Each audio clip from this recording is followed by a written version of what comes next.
And tonight here on The Rant, we invited you on Friday to give us your opinions all weekend long about the U.S. drone attack that took out one of Iran's top generals. You have been calling and writing us since then.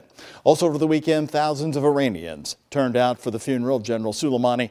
In Tehran, they chanted "Death to America." Meantime, here in the United States, House Speaker Nancy Pelosi says the House will vote this week on legislation to limit President Donald Trump's military actions on Iran. Now we have assassinated an Iranian general, and I don't understand when the human race is going to learn from history. How many times are we destined to repeat these mistakes? That guy was a #1 terrorist, and out of 1 to 10, I think Trump deserves a 12.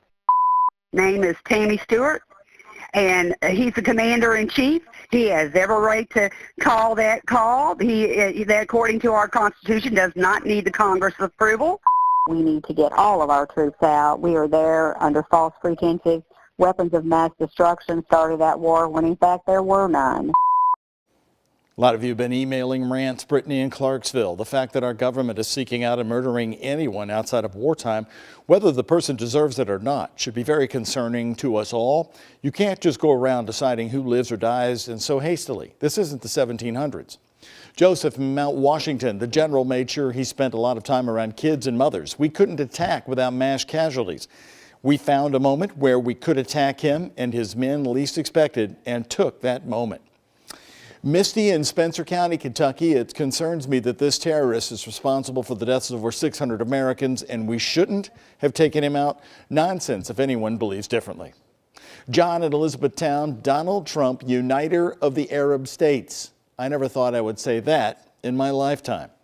Well, this week's going to be important as Congress will deal with the war powers of the president and impeachment.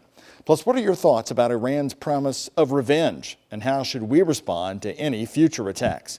Here's how you can rant. Post a message on my Facebook page. You can find me at WHAS11Doug on Facebook.